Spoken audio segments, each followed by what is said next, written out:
Okay, hello.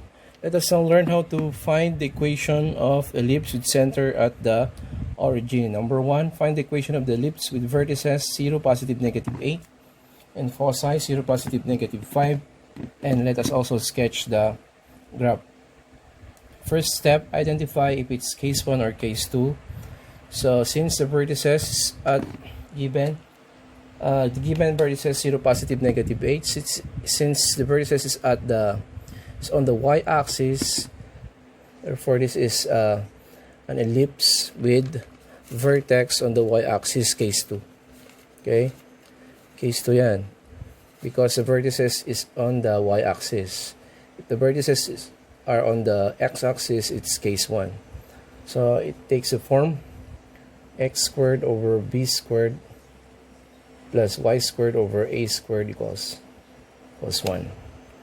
Okay, so since for case 2, the formula for vertices or the ends of the major axis is 0, positive, negative a, and the given vertices are at 0, positive, negative 8. Okay, therefore the value of a is equal to 8, right? And since the given foci is 0, positive, negative 5, and for case 2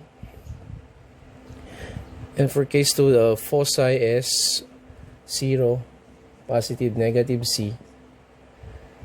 Okay, therefore c is equal to 5. So we have here a equals 8, c equals 5. Then what is the value of b? So b, let us now solve for b. To solve for c, the formula is square root of a squared minus b squared. Now we're solving for c. So what will be our formula now? So we have what? Square root of a squared minus c squared. Is it right? Square root of a squared minus c squared. So we have, what is a?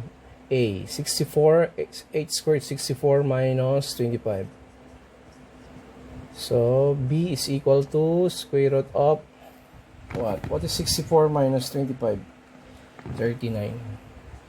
So b is equal to square root of 39, or equivalent to, what is square root of 39 in decimal form? 6.2 or 6.24.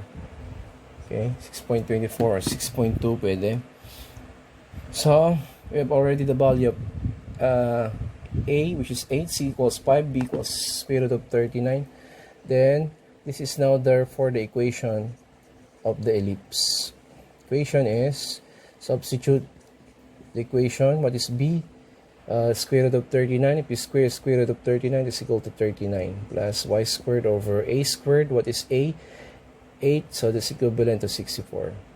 So this is now the equation of the ellipse whose vertices are at 0, positive, negative 8, foci 0, positive, negative 5. Now let us sketch the graph.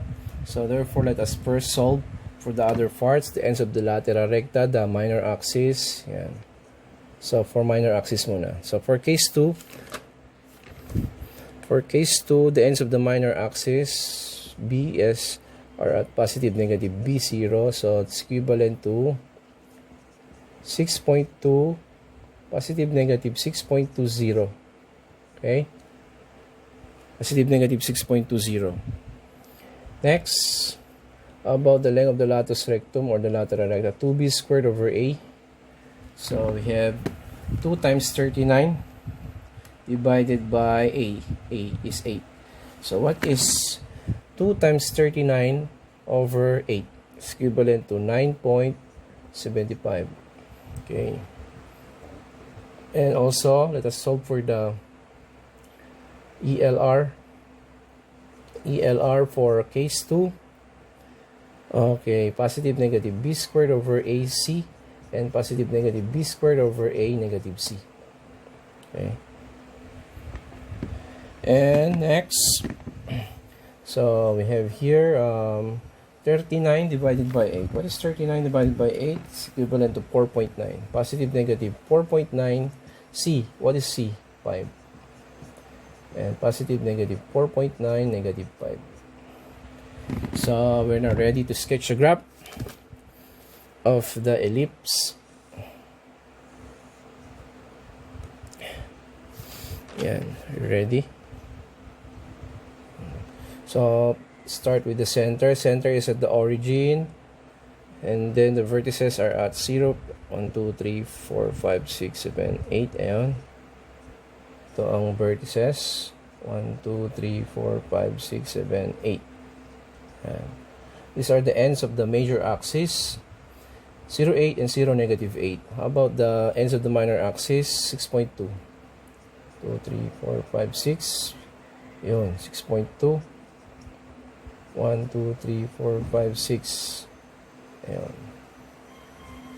Ayan. Ends of the minor axis. Negative 6.20 and 6.20. Next, also the foci are at 0, positive, negative 5. 1, 2, 3, 4, 5. Ayan.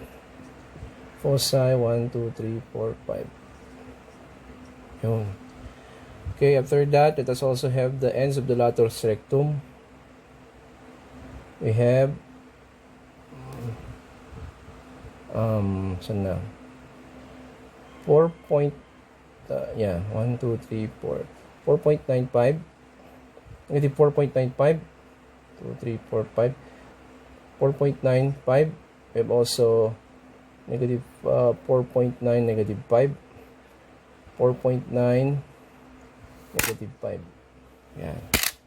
So these are the latus rectum connected by a broken line.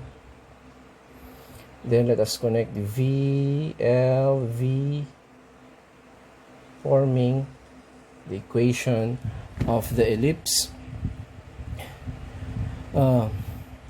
Whose vertices are at 0, positive, negative 8, and foci 0, positive, negative 5. 0, positive, negative 5. So, yun. The vertices is the major axis, minor axis, and also the two lateral recta. Yes, forgot to label it.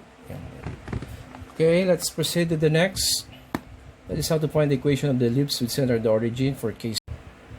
Okay, let's have here another number 2. Find the equation of the ellipse with foci positive, negative 6, 0, and eccentricity is 3 pips. Sketch the graph. So first and foremost, let us identify the case of this problem. So since the given foci is at positive, negative 6, 0, it's in the x-axis. So therefore, this is case 1. Okay? So if the foci is on the y-axis, case 2 naman yun. So if this is case 2, it takes the equation x squared over b squared. Ano case 1 now? X squared over a squared plus y squared over b squared equals 1. So for case 1, okay, for case 1, the foci, the formula for foci is positive, negative C0. And the given foci is at positive, negative 6, 0. So therefore, we can now have here the value of C, which is equal to 6. Okay? So let us now solve for A and B. How? We have here another given. Eccentricity is equal to 3 pips. But the formula for eccentricity is C over A. Okay? So, okay. Eccentricity is C over A. Alright? So we can now substitute E by 3 pips, C by 6, and from here we can now solve for A. Cross multiplication. We have 3A equals 30. So 30 divided by 3 is 10. So we have already solved for A, which is equal to 10. C is equal to 6. How about for B? What's the formula for B? We have square root of C squared minus A squared. So it's equivalent to, what is C? 10 squared is 100. And then, sorry. Tama ba? A is equal to 10. Litad yata, no? What's the formula for B? Sorry for that. A squared minus C squared pala. A squared minus C squared. So for B, A squared minus C squared for B. So that your A is 100, A squared is 100 minus C squared is 36. 100 minus 36 is square root of 64. So the value of B is equal to 8. Yan. So we have already solved the values of A, B, and C. A is 10, B is 8, C is 6. So what is now the equation of the ellipse? So substitute. Let us now substitute the values of A and B in the equation. So x squared over A squared is 100 plus y squared over B squared, which is 64, is equal to 1. So let us also sketch the graph. This is now the equation. X squared over 100 plus y squared over 64 equals 1. So if we're going to sketch the graph, we must solve for the other parts. So center is at 0, 0. Okay, vertices for case 1, positive, negative, A0. So what? Positive, negative, 10, 0. And about for B, or the ends of minor axis for case 1, 0, positive, negative, B. So what? 0, positive, negative, 8. Foci meron na, positive, negative, 6, 0. Ano na lang? Ends of the latus rectum. Length of the latus rectum is what?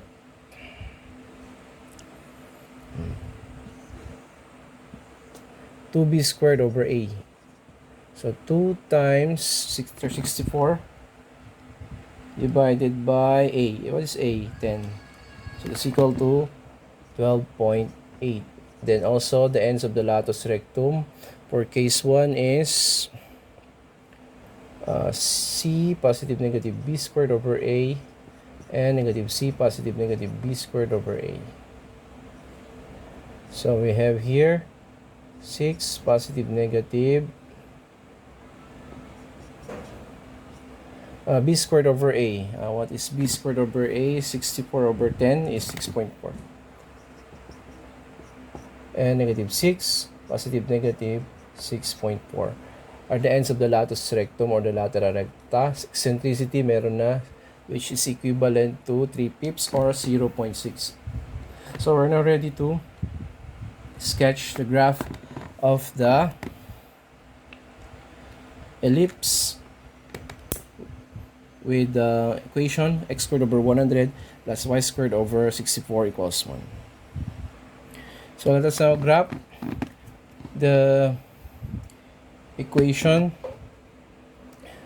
of the ellipse x squared over 100 plus y squared over 64 equals 1 with vertices positive negative 10, 0, ends of the minor axis 0, positive negative 8, given foci positive negative 6, 0, ends of the latus rectum 6, positive negative 6.4, negative 6, positive negative 6.4. The length of the latus rectum is 12.8.